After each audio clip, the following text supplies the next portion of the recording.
On in the room. Come on in the room. The Bucks lose it tonight in Vegas.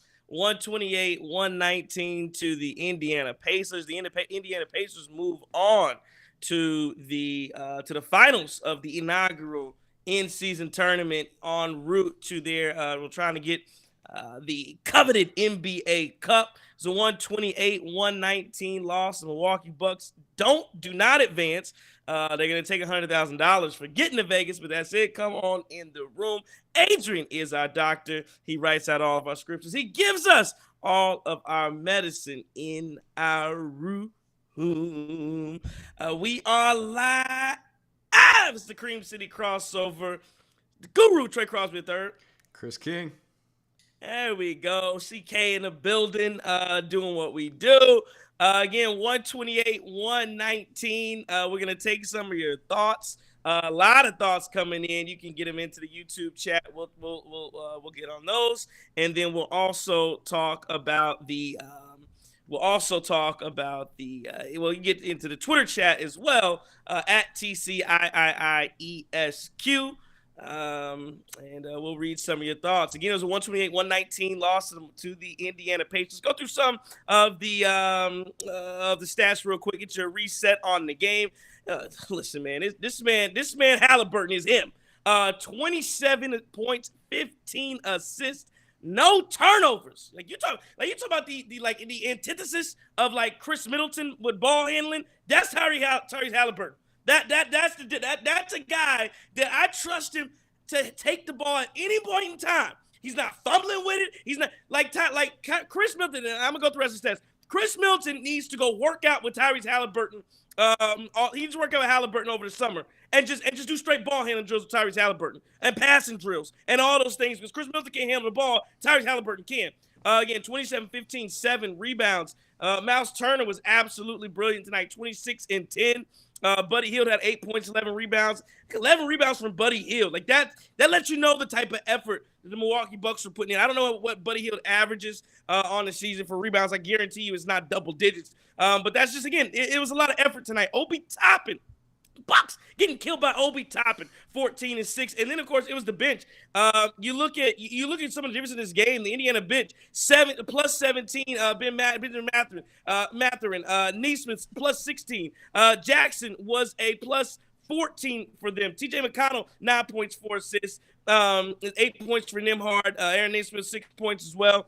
So again, just a great job from the Indiana bench. You didn't get that from the Milwaukee bench tonight. Bobby Portis, 4.6 rebounds. Marjan Beauchamp, 5.6 rebounds. He at one point was 1 for 4 from the free throw line. I don't know if he took any more free throws. He did 1 for 4. Horrible. AJ Green, no points. Campaign, 4 points and 2 assists. He was not good in 16 minutes. Andre Jackson Jr. only played 1 minute. Don't get that one. Virtually all the Bucks scoring came from their starting unit tonight. 24, 7 and 7 from Damian Lillard, who, like I said, there are people. I'm not saying he went to Vegas and was hungover, but he looked hungover in that first half as he was horrible in the first half. I believe he had 4 points. He had 16 in the third. Picked it up. I don't know. They got him the IV at halftime so he could pick it up and play a little better. But he was terrible to start this game off. Giannis Antetokounmpo, 37 and 10. The only guy out there that went hard from start to finish was Giannis. And again, you look at these minutes played, and they go Brook Lopez 18.6 boards, Chris Middleton 20.7 rebounds, 4 assists, 2 steals. But then Chris Middleton, I mean, just some of the turnovers I talked about earlier on Twitter today, where it's like he doesn't turn the ball over all the time. And when you look at like his assist to turnover ratio, it's not bad at all. But his turnovers, not only are they timely or not timely, but also it's just like he has some of the worst looking turnovers of all. Like that, the last one in the fourth. Where there's like 3 minutes to play, and Chris is just staring at Damian Lillard. I don't remember who was on him, but Chris is staring at Damian Lillard. There's a guy all over him, and he's like, I'm just gonna throw a chest pass right to you, and the ball gets stuck. I mean, it's just like, dude, like, what are you doing? Like, there's so many moments I watch the Bucks, and I go, what are you doing? And that's what I see a lot of from Milwaukee. But I mean, again, we can go a lot of different ways against a 128-119 loss, the Indiana Pacers. And I'll say this before I hand it off to you, Chris. What I saw about Indiana was they looked like a team. You could tell they wanted it. From the opening tip, they wanted to win the in-season tournament. They want this NBA Cup. And again, I saw somebody on Twitter say, well, it was a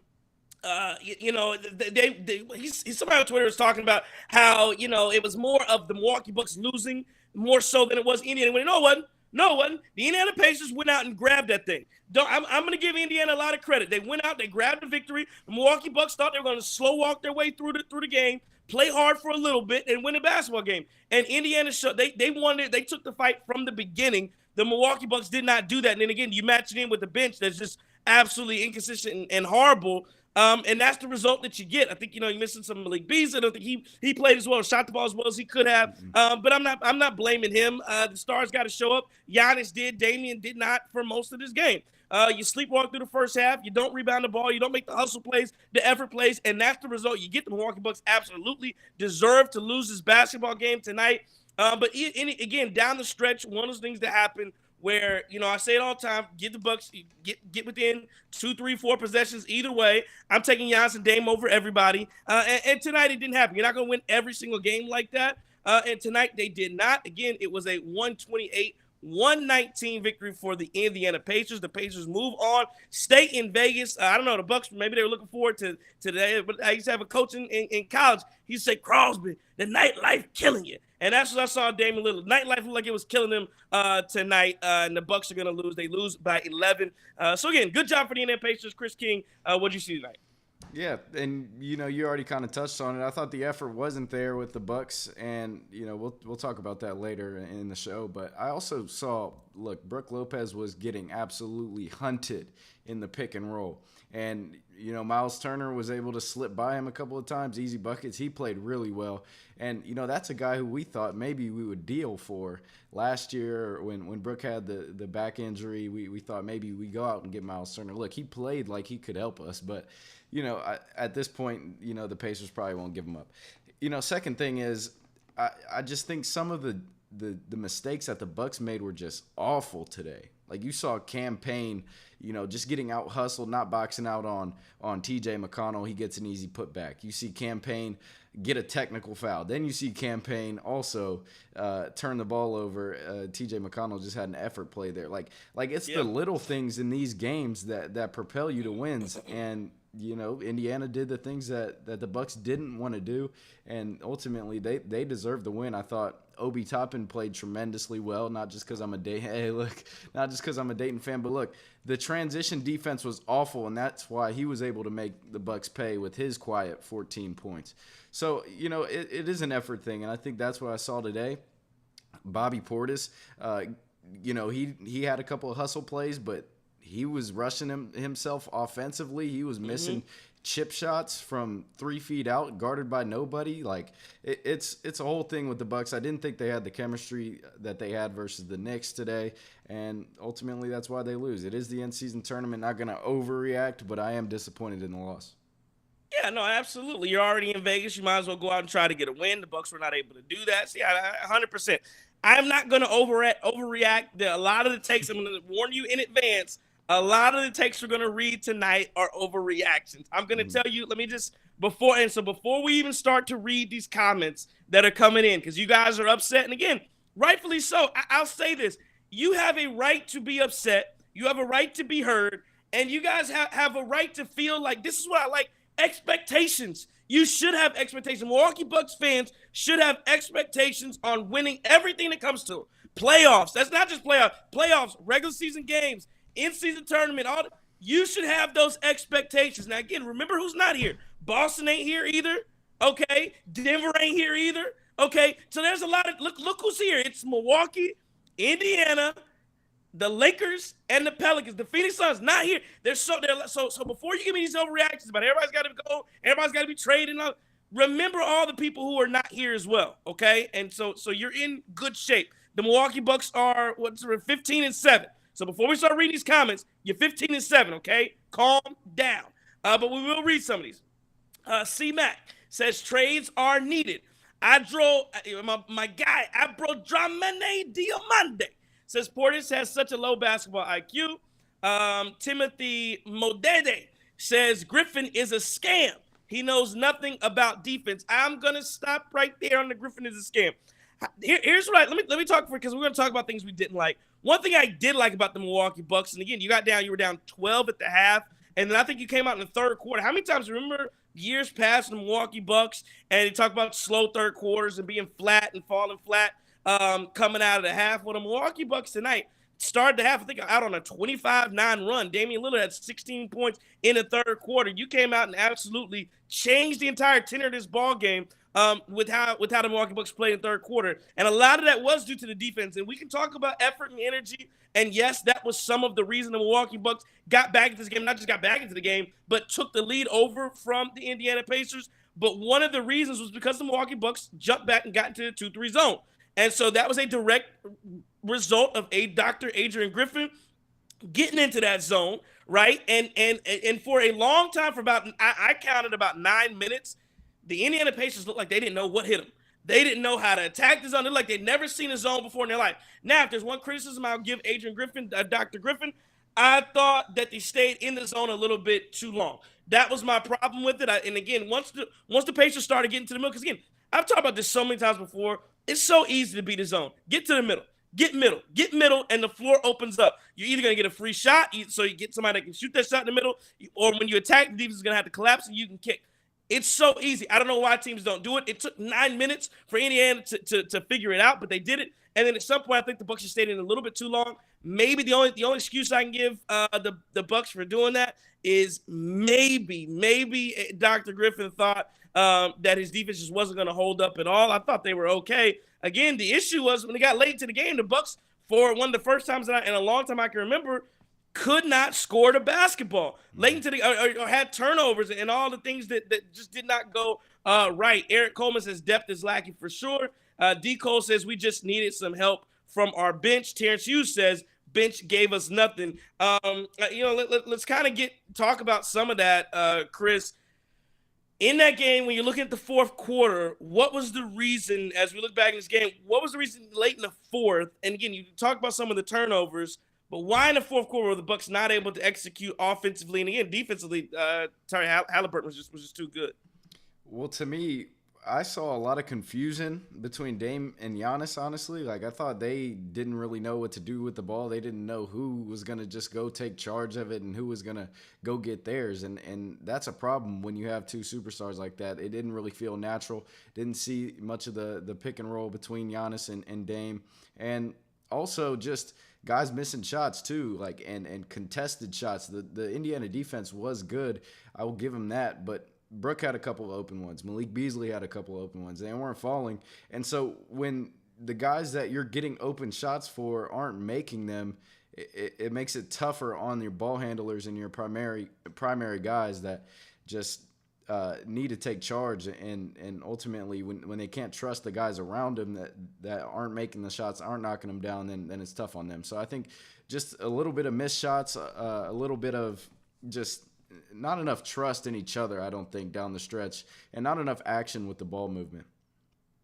Yeah, I thought, I thought early in the game they did run the pick and roll kind of, really effectively. And you had some of those issues that, Giannis was really the one who was able to get his shot. Dame just looked horrible to start the game. So if you Yeah, and I think he started off 0 for 7 or whatever it was. And so, again, I think some of that was the problem tonight was you got to wake up. You got to come to the game. You got to be ready to play from the opening tip. And so it's like in the Bucks, well, you didn't start off down a lot. You've seen that happen to the Bucks too, where you start off and you're just in a really bad position because you start off down 10 or spot the team 15 points.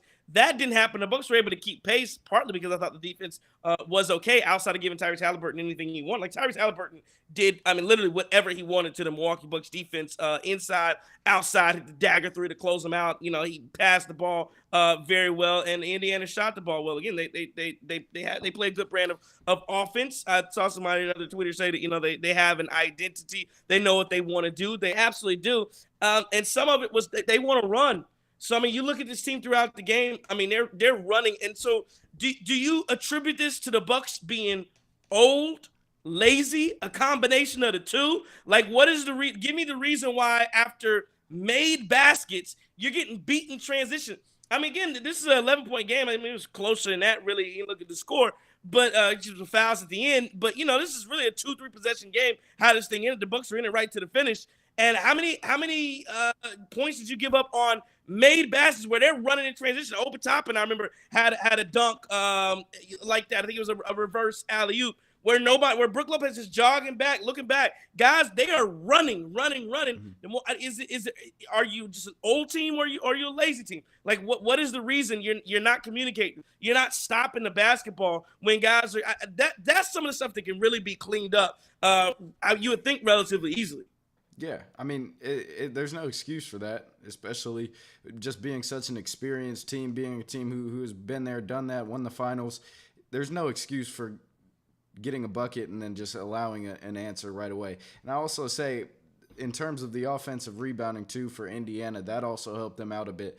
I mean, there were guys getting lost and not boxing their man out and just easy put back dunk, Obi, put back layup, TJ McConnell, like stuff like that is just effort, and that's where that needs to be addressed. And hopefully they'll be able to learn from it.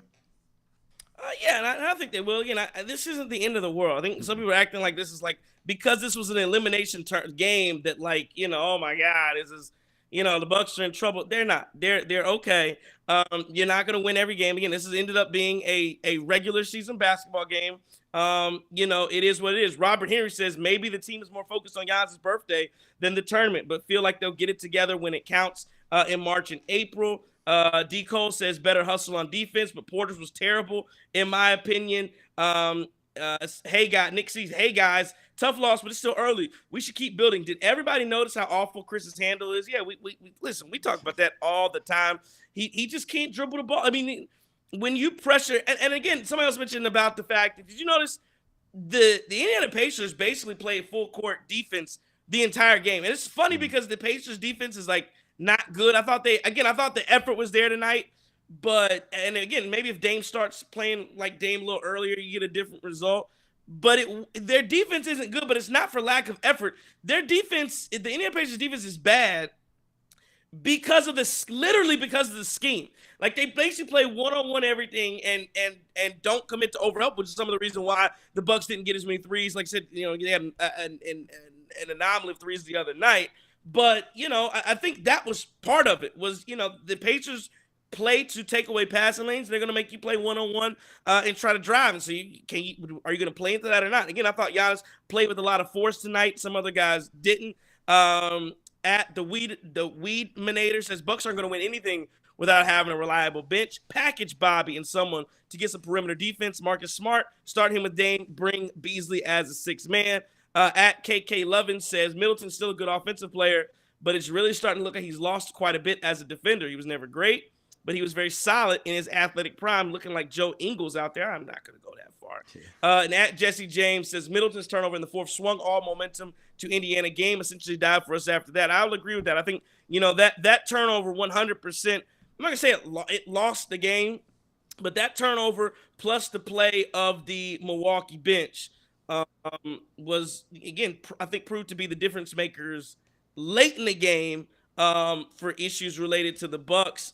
Before we move on to talk about Tyrese Halliburton, I do kind of want to stop and talk about the Bucks bench. I mean, Bobby Portis, every night, man, every night he looks more and more expendable. And every day when we say this, Chris King, every time we say this, somebody who watches the show back after the show ends, they typically come in and say, "You're old. Why are you talking about Bobby Portis?" Listen, y'all got to stop all that mayor stuff, man. Y'all got to stop. I'm tired of it. It's over. Listen. Hey, what they say on what they say on The Wire? That's the thing about the old days. They the old days. 2021 is done. It's over. It's kaput. It's a wrap. That ship has sailed. That championship banner's already up. Those, that parade has come and gone. The Bobby, I'm not gonna say you have to trade him, but again, if you want to get better, and everybody wants to talk about perimeter defense, and again, you're still missing Jay Crowder, I'll give you that, but everybody wants to talk about perimeter defense and how you can get better. the guy that you can get, I think Bobby Portis making $11, $12 million. He's a movable contract. He is an asset. I think he helps out some teams. Maybe he should be a starter on some teams in a different role. But in the role you have to play with the Milwaukee Bucks, he's either got to be averaging double-digit points, coming off the bench firing, or you can't play because the way he plays defense, it's not good enough. It's just not good enough. And I'd argue even offensively, he's been a little shaky too. Look, he used to be the guy who could be a stretch four and knock down threes consistently. You can put him in the pick and pop. Right now, it doesn't look like it at all. And so we have to figure out what direction we're going to go with Bobby, or do we need to move him and try to get somebody like Marcus Smart? And I think you can do it at this point, but it just keeps dwindling if he keeps playing like this and keeps hurting his trade stock. So I think definitely, I mean, we got to let go of what was, and we got to focus on the now. And if you want to get better with this team and increase your chances at a title, then, goodbye. Take care. Yeah. Green Ranger says a few things. We got out-coached. Bobby Portis needs to be shipped out of here. Trade is needed, and we need to start catering the offense to Dame. I never understand this point when people say the offense needs to be catered towards Dame, or as if, like, Dame brings the ball up on every possession. Dame started the game off 0 for 8 or 0 for 7 or whatever it was. Nobody made him miss all them shots. Damian Lillard went in the third. When you say cater the offense to Damian Lillard went in the third quarter and took every shot he wanted to take. Put up 60 points. Like it's almost like I just don't understand this. How do we do this when Damian Lillard is scoring and doing all the things? It's just Dame. Oh, Dame. But then when he shies away or gets passive, it's the offense is getting kept. Why are guys taking stuff away? Nobody's taking anything away from Dame. Dame can take whatever shot he wants to take. Dame took the most shots on the team tonight. He took 20 shots. He shot 35%. Out of the starters, Damian Lillard shot the worst percentage from the field tonight. Don't give me that everybody's got to cater everything to Damian Lillard. He gets anything he wants. I just get tired of hearing it as if it's everybody else's fault that Damian Lillard didn't come to play. Again, 24 points tonight. It wasn't good enough. Well, it's okay. Go ahead. I will say this too. Like, there were moments where it felt like Giannis was too unselfish in this one. I mean, he started the game 3 of 3, but he didn't get going until about 8 minutes into the first quarter, or 4 minutes into the first quarter, 8 minutes left. And that's a problem when a guy like Giannis is scoring at will.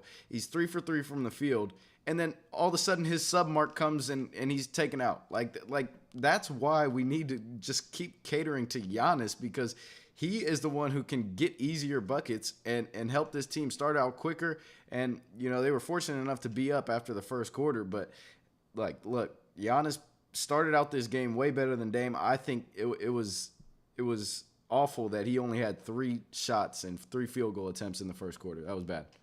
And he's shooting the free throw much better over the last 4 or 5 games as well. 11 for 13 tonight. That will play 100%. Yeah, I just don't get it. Green Ranger says, I guess what I'm saying is guys should be going out of their way to look for Dame.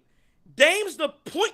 Dame has the ball every time again, are there some moments where Chris Middleton brings it up? Yes. Giannis brings it up every now and then. Damian Lillard brings the ball up almost every single play. I guess I'm seeing something else but I see this take a lot as if like Giannis and other guys are taking stuff away from Damian Lillard. And he's not. Again, this is regardless of what anybody says, Dame is our best offensive player. There's a reason they trap him under the opposing basket and play Giannis straight up. Right, and that's why Dame has to give up the ball. You're correct. They do trap Damian Lillard. And again, Damian Lillard has to you can't get the ball and then try to give it back. You give it back to him, they're going to trap him again. You got to keep rolling like that. I mean, it is what it is. And even with all of that, Damian Lillard still put up 20 shots tonight. Put up the most shots. So I do not agree. And he'd had a much better night if he didn't start off 0 for 7. That's what he should have. Instead of focusing on the shots that he didn't get, what about the 7 that he took in the first quarter where he missed every single one of them and really was one of the reasons that the Bucks should have started this game up 8 points in the first quarter. 100%. They were the much better team in the first quarter. They couldn't do it because Damian Lillard was stuck in the mud like he was looked like he was still on the Vegas Strip. At the Bellagio fountains or something, looking at the fountains instead of shooting the ball, putting the ball in the basket. But again, I'm not criticizing Dame. I'm really criticizing the take that Damian Lillard wasn't able to get up shots, or that guys were like looking him off. I think there was a problem earlier in the season about some of that, and not even a problem, but I think earlier in the season it was kind of where do you fit in But no, Dame Lillard has complete control of the offense. He runs the offense. And tonight he didn't do a good job. I mean, well, at least early he did not do a good job. And I think later, if he wanted to get some more shots up, maybe he should have. I thought there was a shot that Malik Beasley took with about 3 minutes to go, and I believe the Bucks were down 1. And he took a three that was slightly contested. And again, it's a good three if you hit it. If you don't hit it, it's one of the ones where it's like, I don't think at that point, I don't think within 3 minutes. Yeah, I think in 3 minutes, I don't think the Bucks got back the lead under 3 minutes, which again, or even tied it. That's what I was waiting on. Can you tie this basketball game and run ahead? And he wasn't able to do it. Yeah, and there was multiple moments in there where Dame didn't do a great job of just catching and shooting the ball. Like, he had a couple where he caught the ball on the perimeter wide open and just didn't fire, and then he took a dribble thinking the guy would come flying, and the guy played better defense on it, and he bricked it. Like, there were some moments in today's game where I just saw Dame, and he just didn't look like a confident player tonight outside of the hot shooting in the third quarter to start. Give me a buck says, why does Chris have the ball in clutch time when we have one of the best closers in the game? Again, I mean, Chris, here's the thing. We've seen Chris Middleton make big plays even this year. I'm not talking about back in the past. Even this year, we've seen Chris make great plays. I think the thing on Chris Middleton is I don't like him bringing the ball up. I don't like him with the ball, especially when guys are pressuring him. Yep. I will agree that Chris needs to be more in the action late in basketball games where he's getting it low post or, coming off some type of a screen or down screen or something like that, more closer to the paint or the corner versus him being top of the key and just dribbling like that. That didn't work for me, and it didn't work for him either because he threw the ball in no man's land. And he has some of the worst turnovers you'll ever see. For a really good player, he has a lot of really bad turnovers, and he had one night that they kind of stunk things up. I thought Nesmith and Bruce Brown actually played a good game on Damian Lillard. They did. Though. Like, I thought towards the end when I was talking about how the Bucks just didn't look comfortable, hey, they were sitting. They were getting into them. So, I think that kind of played a little bit of a part why Damian Lillard and the Bucks couldn't find anything in the final 3 minutes. So just credit to Indiana on that. But, yeah. Snakey973 says Dame is inconsistent. And, again, he 100% he has been. Like, this is a game where Damian Lillard – again, I can't say that you got to put up 30. I mean, it's tough to say you got to put up 30 every night. Giannis sure finds a way to basically do that. But he's got to be able to do that. He's got to be able to find a way to get up. He said he had 24 tonight, 24 and 7, 3 turnovers. It wasn't the worst. But again, shooting 35%, he's just got to be much better. I look at the bench again. Chris Marjon Beauchamp was a -17. Cam Payne was a -18. Bobby Portis was a -6. So if I were to assign blame or one of the reasons for the Bucks not winning tonight, I would give the majority of the reason because the bench is just not good. And again, you look at the numbers, you look at the Bucks. I mean, Giannis played 40 minutes tonight. Brook Lopez played 36 minutes. Damian Lillard played 41 minutes. If you see those type of numbers, the Bucks really should win games where Giannis playing 40 minutes. And you look at the Pacers. Tyrese Halliburton played 36 minutes. Buddy Hield played 30 minutes. Miles Turner played 31 minutes. And you want to know why? It wasn't because, at first I was looking, I was like, that's interesting. Maybe the Bucks just wanted to, maybe the Bucks wanted to win the game more. And it was, one of those things where you were really pressing. It wasn't that. It was simply because the Indiana bench was good. Why take your guys? Why take Ben Mathurin out if he's a plus 17 and he's got 9.6 rebounds? He's playing good defense. Why take Nesmith out when he's playing hard defense? Why take Nembhard out when he's playing great defense and making plays and impacting the game in the manner that he did? And then again, you go to the Milwaukee side of things, and Marjon Beauchamp is out there missing every free throw he takes, fumbling with the ball. Bobby Portis open layups, brick. I mean, he rushed. I think you talked about it too. He rushed his shot a couple of times. It just wasn't good. Cam Payne has played very well throughout the year, but he was 0 for 3 tonight from 3. It wasn't good. Again, I think Andre Jackson Jr. probably could have and should have played more. The Bucks have got to figure this bench thing out. 100%. And again, you're missing Pat Connaughton. You're missing Jay Crowder. They've got to figure this bench out. Because that, to me, is the glaring problem. And I can hang my hat on the fact that the Milwaukee Bucks starters, I thought, were, for the most part, very good. For the most part. The Milwaukee Bucks bench has got to get better. And, again, how do you do that? I don't know that Jay Crowder or Pat Connaughton is making up all the slack on that. I do think you're going to have to look to move probably, like I said, Bobby Portis, Pat Connaughton, Marjon Beauchamp, one, two, or all three of those guys are probably the guys you're looking at, along with the second round pick or something. And listen, I'll tell you this, and this I love John Horst. I think he does an excellent job. He's not going to stand for that. For what he's seen so far, especially the way people are talking, he's not going to stand for it. He's going to make a move 100%, and I think he's going to help this basketball team. And listen, this is my prediction for this basketball team, Chris. Bobby Portis, Marjon Beauchamp, Pat Connaughton, one, two, or all three of those guys will not be on the final roster when it gets to April, and I think it'll be for the better. Something's got to happen. I mean, once you get somebody who can consistently come off the bench and play well and give you championship minutes and give you title minutes, then I think that's where you want to be. And I think John Horst has experienced that when, he made the moves at the deadline with getting PJ. So I think John Horst is going to know what to do. It's inevitable that either three of those guys will be moved. And, it's kind of quick on Marjon, but I'm ready. I'm already ready. They even don't Marjon. Yeah. Even Doris Burke talked about a JT Hayes, the intangibles tonight, and it's just like, what are the intangibles worth when you're putting up 5 points off of 2 of 4 shooting or whatever, and 2 free throws? It's horrible. So I think they need somebody who can be consistent, who's more experienced in this league, and go give Marjon a chance to grow. So I think that's what ultimately the Bucks will do, and hopefully Bobby goes with him. BWAG 65, no, all the numbers, says, when you say, because I tweeted and said the Bucks are gonna be fine, bench keeps other teams in games. He says, when you say the Bucks will be fine, what does that mean? I think we all agree the Bucks are going to win 50-plus games, but do you think this team is establishing championship habits and qualities to date? I'll answer it because he's asking me, but I want you to. I think it's a great question. And Chris, I want you to answer this too. Do you think this team is establishing championship habits and qualities to date? I think yes and no. Yes, because to date, we're not just talking about tonight. We're talking about throughout the course of the season. Throughout the course of the season, the Milwaukee Bucks in the clutch have been very good. Even tonight, I thought they probably played Indiana, because again, it was a nip and tuck game when it got to the fourth quarter. Probably, like I said, in the clutch time, with about 5 minutes to go, it got out of hand. But throughout most of that game, until it got out of reach with the free throws and whatnot, it probably was pretty even. Maybe Indiana was +2, +3, something like that.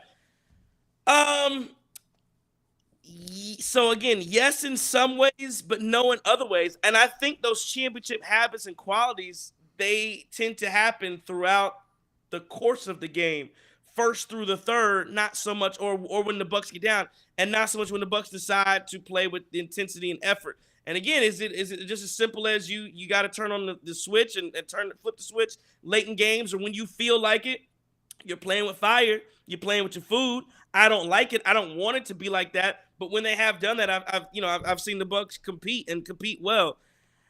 When I say that I think they're gonna be fine, I really mean I think there's a couple moves that have to be made. Again, Jay Crowder's a need. You need Jay Crowder back, but I think that the Bucks are a couple marginal pieces away on the outsides. Whether that's, like I said, Andre Jackson Jr. getting a little bit better and getting more time, or that's, like I said, moving Bobby, moving Pat, moving somebody else, Marjon, whatever, to get that other piece. Because again, I got 5 guys, I got 6 guys if you include Jay Crowder that I know I want to play in games, in campaign, probably 7 he's gonna play. And then I'm like, because again, you're talking about the players, you're talking about this thing's gonna cut down to 8, 9 guys tops, and that 9th guy's probably not gonna play much at all. So yeah, I need, if I think I got a starting 5 that I can play with, and I think I can play with campaign, and I think I can play with Jay Crowder, I need one more guy. And I think, I trade 2 or 3 guys to get to one guy I think I can play with. So naturally, any Giannis-led team is gonna have some championship qualities and some championship attitude, and and these guys have done it before. But I'll say yes and no in a different sense. because the no is because look, the effort is just horrible, and we see it in a lot of games. Now they make up for it with some crazy scoring. They make up for it with some crazy runs that they can put together. But the effort so far this season hasn't been great. You go down double digits to a lot of bad teams. You end up squeaking by some bad teams. So that's where I'll say no, is because you're going to have to play night in and night out in the playoffs and really bring it to teams and win games on the road as well. And so, yes, I think they do have some championship attributes with just because they've been there. But in terms of the effort so far this season, I'd say no. Cooked by DK points out that Damian Giannis took one single shot in the final 3 minutes. Again, that's unacceptable. And so again, when we talk, and this is the only thing I'm disagreeing with some of the people in the comments that, or at least this Green Ranger says, I'm not sure our offense can reach its full potential playing through its second and third best offensive players. Again, I just want to don't overreact to one game. How many games have you seen the offense run almost exclusively through Damian Lillard in the fourth quarter? So when you act as if one game is that tells a story of how the Bucks play in clutch situations, Damian Lillard does not, and that's why I just disagree with Green Ranger. Damian Lillard doesn't lead the league in points in the fourth quarter because the offense doesn't run through him. So tonight, for whatever, again, when I'm looking at why I blame guys for the reasons, when you say the offense didn't run through this guy, or be aggressive. You've got to be aggressive. And so again, I thought the issue was the lack of aggressiveness from those guys, as opposed to the offense just didn't run through them, as if Griff is calling up plays to get Brook Lopez or Malik Beasley a 3-point shot. Mm-hmm. That's not what's happening. The guys are reading the defense and trying to play through it. And again, sometimes you're playing a little unselfish and whatnot. But again, I agree. I didn't know it was as bad as that, where it was one shot in the final 3 minutes for Giannis and Dame. That's not good. And so again, and who do I blame for that? I blame Dame and Giannis. You gotta be aggressive, 100%. Because again, you get your shot in the other time. You can't put up 20 shots throughout the game and then be like, well, they didn't go to me late. No, I don't listen to. I can't listen to it. And Giannis was scoring with ease all game. To be honest, they weren't able to stop him no matter what. I thought he played really well, and for him to just not have the ball in his hands or not go take charge and score like Giannis is able to do in down the stretch in games, and it was disappointing to see. Okay, so I'll jump back in with so B-Wags. He's listened to the show. He said, I would love the discourse. He was the one to ask questions about, do you think teams establishing championship habits and qualities? And he says he wants the discourse to be more centered on whether the play is capable of beating Miami and Philly and Boston and Denver in a Miami, Philly, Boston, Denver in back-to-back series. That's all that matters. Nothing else in my humble opinion. Well, number one, if you're a top 3 seed, unless I guess it could be like last year if Miami's going to finish in the back half and 8th in the NBA, then 8th or 7th they're going to finish back there. Then you would have a back of Miami, Philly, Boston, Denver, something like that. You really shouldn't, if you're in the top 3, which I think the Bucks will be. You really shouldn't have that. You should be facing a couple of those teams. Again, number one, I think I've said this multiple times. I think the Denver Nuggets, to me, the Milwaukee Bucks match up very well with Denver. I just think they do. I look at the Philadelphia 76ers. I think the Milwaukee Bucks match up very well with Philadelphia 76ers because of Brook Lopez and how he can body up 2 bigs. And so I like that. The questions, and I think I dare I say the Miami stuff last year was a fluke. I kind of think I hate to say that I think it was. 100% was. Well, right, and I think again you put Giannis on Jimmy Butler, and I think some of those buckets aren't as easy. Listen, as long as you do that, I think the Bucks will be okay. And again, I think that a lot of the Miami series last year was Mike Budenholzer, in my opinion. And again, you should have the team should be is a little better in the clutch, so I think they'll be fine. Boston is to me a team that I look at and I go, they could be interested, but again, I think they're health dependent as well. Without Kristaps Porzingis, I think they could find themselves in some trouble. That's a team that can find themselves in some trouble as well if Kristaps Porzingis is hampered at all. And again, you look at Philly, and that's my thing on Philly. I look at them all the time. They should be asking themselves. I know they like what they got in Nick Nurse right now, whatever it is. but they should be asking themselves, are you a team that do you really believe that you're in a position where Joel Embiid is going to be healthy every single night? Right? Because again, they're a team that should be asking, can we rely on Joel Embiid to be in MVP form back to back to back to back nights? I haven't seen it in his career. He's pushing 30 years old. He has not done it. He hasn't done it.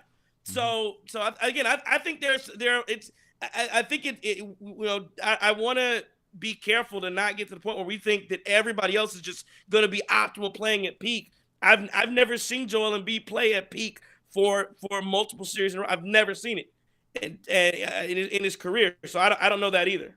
Yeah, and ultimately the Celtics are going through the same thing we're going through. Is like, how is this team going to gel? Drew Holiday shooting tour dates over there. So it's absolutely it's stuff like that you'll have to kind of factor in. And I don't think we'll be playing all four of those teams back to back. Maybe we will see Indiana again. Hopefully we do, because I don't think they're that much better than what they showed tonight and what we can be able to beat in the playoffs. In a 7-game series, they're not beating us. So. Yeah, I don't think so either. Green Ranger is still having this conversation in the chat, saying, so I'll rephrase. He said, well, Dame gave the ball up, so that means he shouldn't expect the ball back. That's not necessarily what I'm saying. What I'm saying is, as he's reading the defense and he's figuring out what he wants to do, he's got to be aggressive. That's all I'm saying, is that you've got to be aggressive. That's it. You can't. What I'm not saying is you found a way through 3 quarters to put up 20 shots. Don't tell me in the fourth they iced you out. That's what I'm not.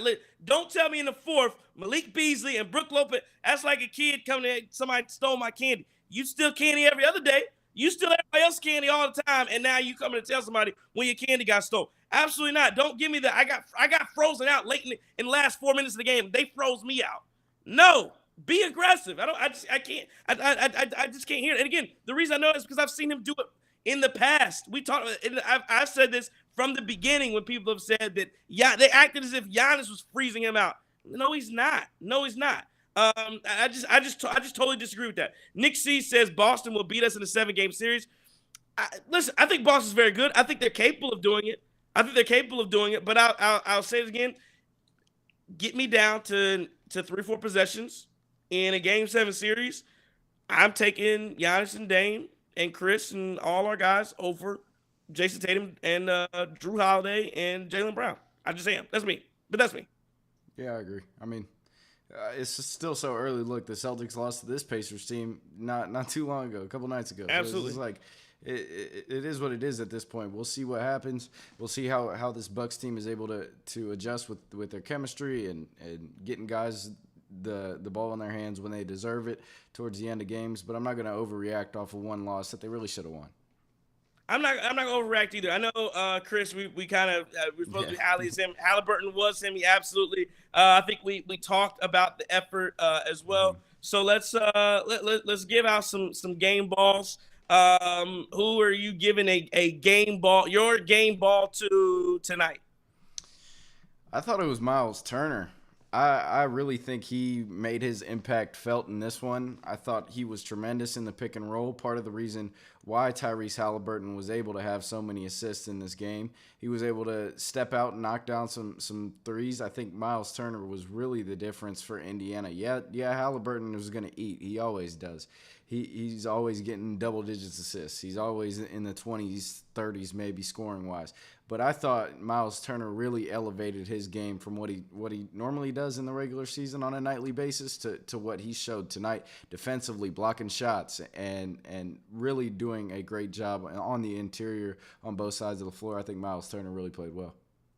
Okay, yeah, no, absolutely. I agree with you. I thought he played well as well. 26-10, 9 of 18. He was 2 of 8 from 3. A couple of thunderous dunks too. I mean, he was punching it. And that was the reason I felt good about this basketball game, because the Bucks kept Indiana off the 3-point line. They were 7 for 33, shot 21% from 3. The Bucks were 12 for 33. So I thought a couple more of those, maybe could have gone in. Dame had a rough start to the basketball game. But I liked our 3-point defense, and you start off in a drop, and Tyrese Halliburton just was so impactful. And again, that's one of the reasons why we talk about needing another point of attack defender, because Tyrese Halliburton, how many times did he get to the basket? And I'm giving him my game ball tonight. How many times did Tyrese Halliburton get to the basket? And Brook Lopez as an outstretched arm, zero impact, zero effect on him. It just didn't, it was like the drills where they got the broomstick. That's what his hand was. It was just a broomstick. And again, but some of that difference is you got to apply some pressure and some force on him as he's going to the basket. You can't give him a free lane to it. And I think that just happens too much with guys like Malik Beasley and Damian Lillard playing defense against Tyrese Halliburton. So I give Tyrese Halliburton my game ball. Some more comments here that are coming in. Green Ranger says we will not beat Boston without perfecting the Dame Giannis pick and roll. Again, we're 20 games in, so I don't think it doesn't have to be perfect right now. No, there was an article in Athletic. Eric Neem wrote a very good article in the Athletic, talking about the pick and roll and how Giannis and Dame are finding ways to attack.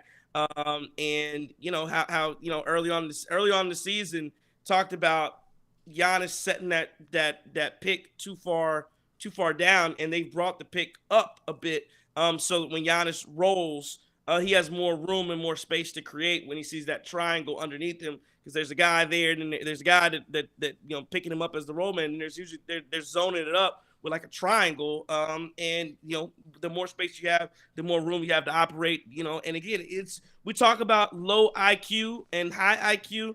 And I saw some of that the other night when Giannis had the 10 assists against the Knicks, I think it was, where you get that ball in the pick and roll, and it's like when you know what coverage that's coming to you, you can whip it to the corner, and you can do. It's like there's like steps to it, right? Where at one point you're getting the ball. We talk about the pick and stop, where he gets the ball and you don't know where you want to go with it because the defense that's behind you surprises you.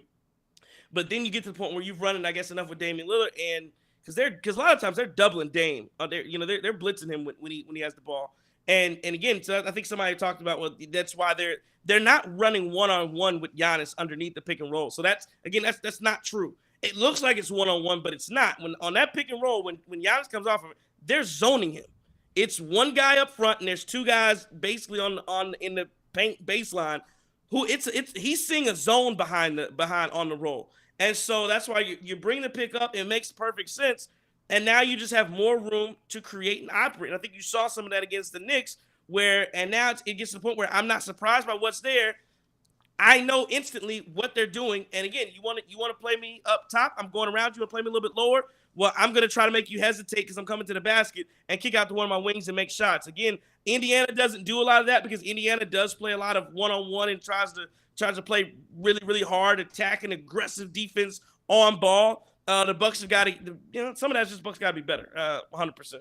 Yeah, for sure. I think Giannis could have probably went for 50 tonight. I don't know if he tried to cater more towards Dame tonight because he didn't have Dame the first time we matched up with the Pacers. But I think, Giannis will ultimately recognize, hey, if I can get to the basket with these and score on every single one of these players on the court, then I need to do that. And I think he needed to do that tonight. He didn't. Oh, well, they could play better. But, it's the in-season tournament. New-look team, 20 games in. He'll be all right. Yeah, absolutely. I absolutely think they will be all right. I'm not mad at this at all. I'm just disappointed. I'm not mad. I'm just disappointed you lose that one. I think that hey, look, third quarter, thought we came out really, really hot. Thought we could at least control until the end, and then, some bonehead mistakes by our bench and Chris at the end. It was bad. So. At Pobby Borders says Pacers played like they cared more, and we played sloppy. Downtown Brown said classic frustrating Bucks loss. Countless frustrating offensive possessions along with too many offensive rebounds for Indiana. Should have been an easy win. I'm not going to say it should have been an easy win. 414B Clay says Middleton was trash in the fourth. Dame under 25. Beasley a non-factor. Shocked the Bucks were in the game. At Ellis is ready said I had enough of this pathetic defense. Yeen125 says we're going to get eliminated in the first round again if we continue to play. That's what I'm saying. Like, people are are just just crying too much here. And Finn underscore Ninja says matinee games almost never go our way. That has been a theme throughout a lot of throughout a lot of the Bucks tenure. I would say that so humble pie guy says, did he make some boneheaded turnovers? Yes, but Chris was not the issue tonight. Chris did have 27 and 4, but again, it's when you have those turnovers. And here's the other thing: you got four, so you got 4 assists. Well, guess what? They're negated. Your 4 assists are negated when you also have 4 turnovers. So your assist to turnover ratio is 1 for 1. I mean that's not good. And so Chris Middleton was a turnover machine tonight. And he just didn't. He did when it mattered the most. Chris Middleton did not deliver. And again, it's not his. I'm not saying it's his job to always deliver, but I'm just saying him specifically. He didn't deliver. I thought Dame went MIA and missing. And again, you got to demand the ball. You got to. This is your team. Like I just can't hear you. You put up 20 shots and then say, well, I didn't get the ball. No, I'm not saying he said. I'm saying people are giving him that excuse. No, that's not how it goes. Did you see Hallie hit the looking at his wrist? I did see that. Hit that three over Brook. Look, hopefully Dame remembers that. We gotta if we see him again in the playoffs, we gotta get back because absolutely. And again, here's the thing: if you see, because again, the Indiana team could absolutely be a team that you potentially see in the second round.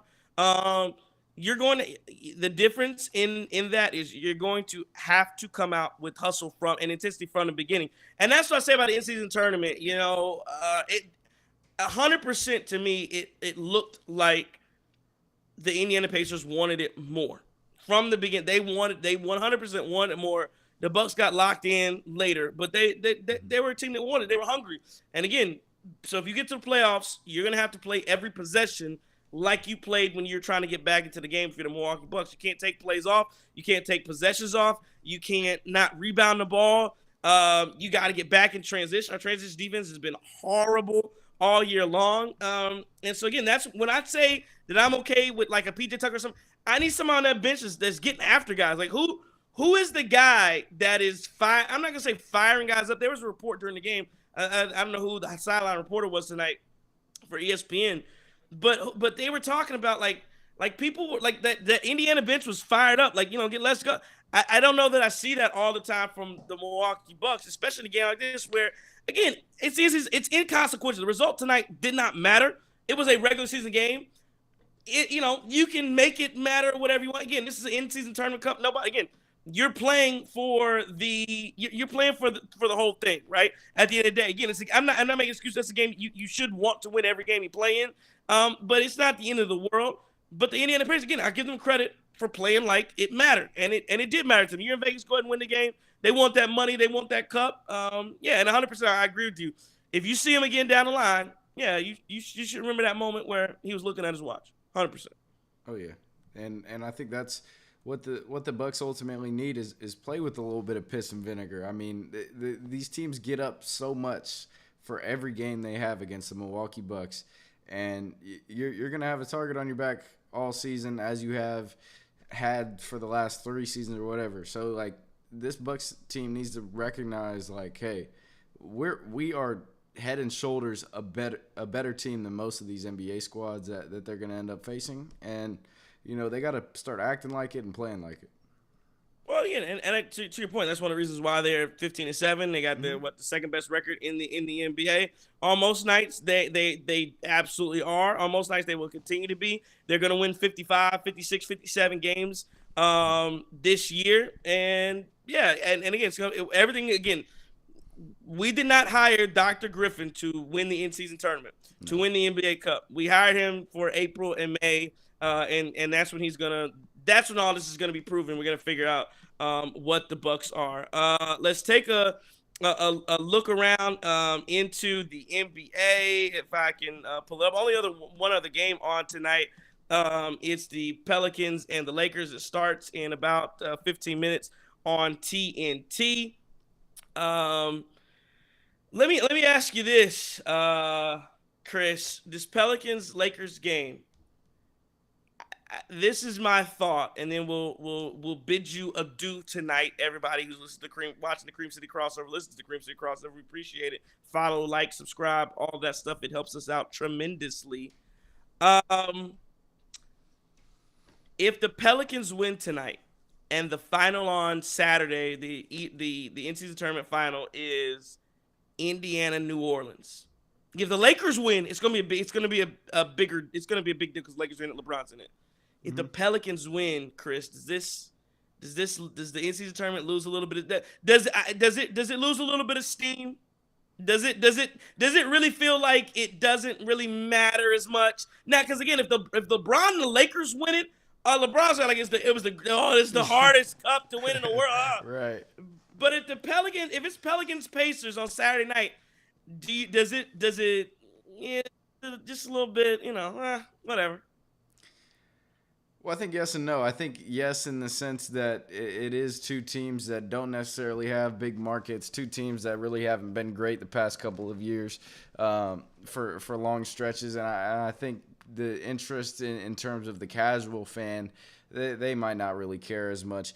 But I think no in the sense that, look, these are two similar teams that are on kind of the same trajectory when you look at, I mean, the Pacers haven't been in the playoffs, but when you look at just kind of how they've been able to build their teams into what they are now and teams that are playoff teams. And so I think it'll be exciting with the amount of young talent that's in it, the amount of basically it'll be the future of the NBA around that game in terms of Zion Williamson, Tyrese Halliburton, and more. So I think yes and no. I mean, even the attendance wasn't great today when you watch the Yeah. game. But I will say, prayers to the UNLV campus because just a horrible situation there. So that may have an effect on it. But outside of that, like I didn't really see a big. I mean, also weird start time, but I didn't really see much people in the building. So I don't know, man. I think if the Lakers are in it, yeah, you're right. They're gonna be it's gonna be the biggest thing in sports that day. But other than that, no. Yeah, I'll agree with you on the. I thought that was if there's one of the mistakes of this in-season tournament, 100% was starting this game at 2 o'clock Pacific, 5 o'clock on the East Coast, 4 o'clock Central. That was weird.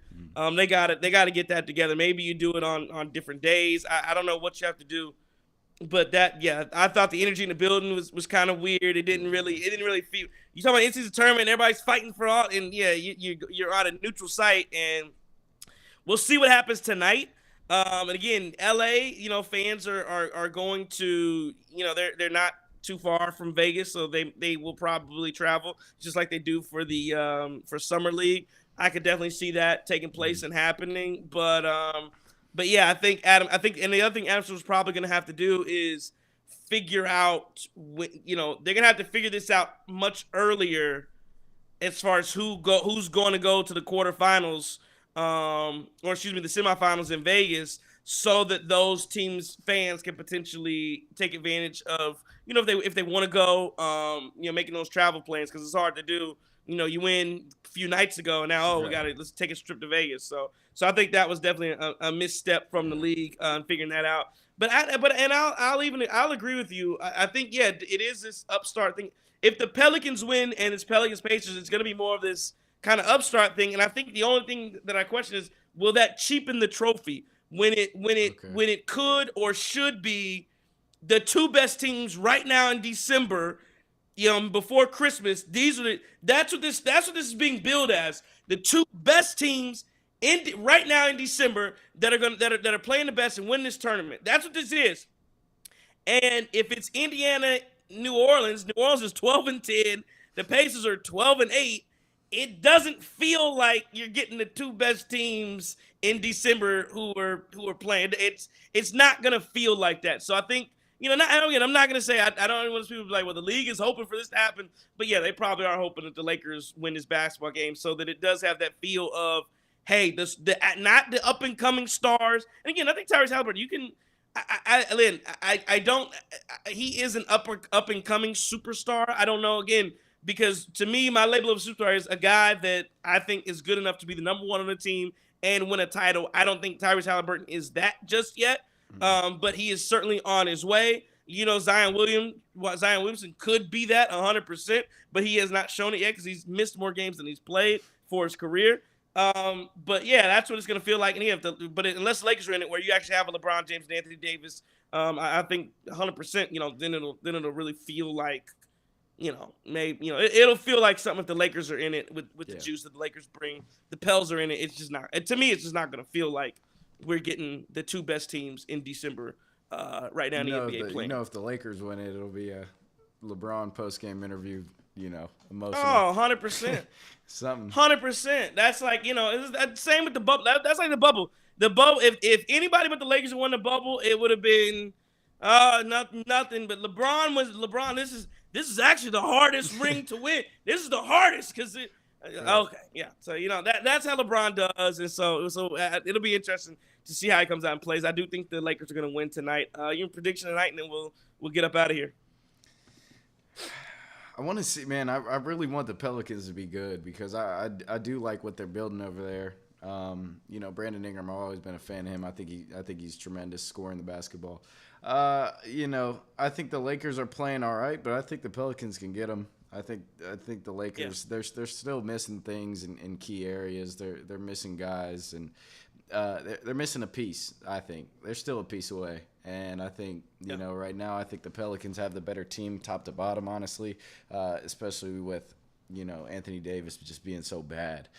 so yeah, I'd say that I'll take the Pelicans. And then, maybe makes for a fun Saturday. But otherwise, I don't care. Probably won't be watching. If it's Pels Pacers, I mean, I maybe I watch a little, but I won't have the same interest level if it's Lakers Pacers. I think that's that definitely give it a little more juice. The final out in Vegas, 128-119. The Indiana Pacers beat the Milwaukee Bucks. Give me your final thoughts on this one, Chris King. First off, we didn't mention this, but our beloved JT.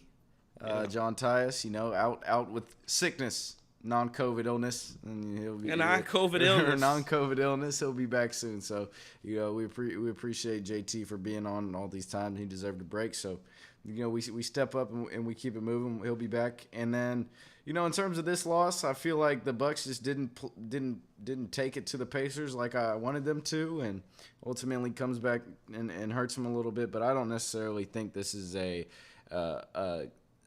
chess piece moving loss. Like, I don't think this is a loss that determines anything crazy or impacts the future at all.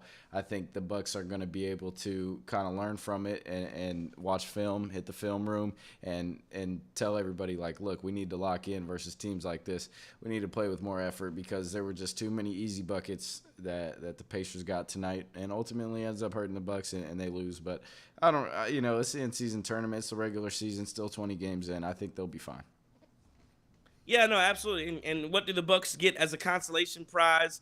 Late for Monday night, they get the Chicago Bulls next game. So you get the Bulls on the 11th and get yourself hopefully back into the win column after that. So at 100%, I'll take it. I thought again tonight in a loss. Listen, man, you got to play better. You wanted to play better. You got to play better from the start of the game. And untimely turnovers and a bench this bad. But I'll say it every time. We did not hire Dr. Griffin to win the in-season tournament. We did not hire Dr. Griffin to win in December. This team needs to be rolling on all cylinders in March and April. And again, at the end of the day, you look at the teams who are not, all these people who are crying about the Bucks, they're not looking like this. Look at the teams who are not here. There's four. You can say whatever you want. There are four teams. There are four teams that made the Vegas, and the Milwaukee Bucks are one of them. So out of all that, the trash people talking about, the Boston's better. Well, Boston didn't make it. Boston didn't make it here. They absolutely didn't. You talking about the Philly didn't make it. Talking about the Denver didn't make it. So those guys didn't make it. The Milwaukee Bucks did. Congratulate the Bucks on doing that and taking it serious and winning their pool, going undefeated until tonight. But they ran into the Indiana Pacers, who wanted a little bit more tonight. So I give them a lot of credit for doing that. You got to play much better situational basketball. You got to play better from the jump. And again, Damian Lillard's got to be more aggressive. He's got to play better in the first quarter. Got to be more aggressive throughout. But the last thing I say is when you look at this Milwaukee Bucks bench, every single loss and every time you guys talk about this guy sucks, that guy sucks, or different things that you see that again we can agree on a lot. I don't want to overreact. We can agree on a lot of it. Every time you see some of that, John Horst is closer to making that trade, and I can't wait it. I tell you this about John Horst, Chris. I don't think, and again, we disagree and have had talks about how his drafting history. John Horst has not made a bad in-season trade or move, or now he's had some that haven't worked out, but the ones that he's made, I can't find one that during the season he made a trade or picked up a buyout guy and it was like, oh, why did we get him? I have not said that once. And so I do think that these losses pile up. Listen, he's looking at the same thing. He's looking at minus 17, minus 18, plus minus on the bench for Campaign and Marjon Beauchamp, and how Bobby Portis can't play defense to save his life. He's looking at that same stuff. He's got the film, and I do think he will make those adjustments and doing everything to make the Bucks good. Tish says hit the like button, please. We appreciate it. Gabe Hutton says W post show. Appreciate it as well. Man, it was a fun post game show tonight. I had a lot of fun. The duo in the building, Chris King and the Guru Trey Crosby III, having some fun. Chris, okay, now last word, and then I'll really close this thing out. No, I think just appreciate everybody for tuning in and having your comments be right on the show. You guys dang near carried the show for us. So we had hands off tonight. It was good. You guys brought up some good things.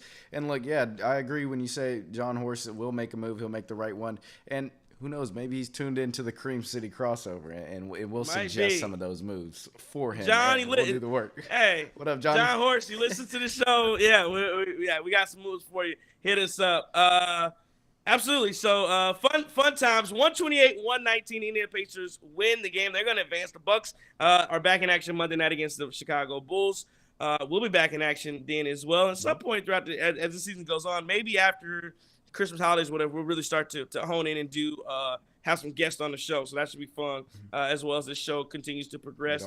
Absolutely. This has been a Cream City Media Group production. You listen to Cream City Crossover, Milwaukee Bucks post-game show. Don't take no wooden nickels. Courage.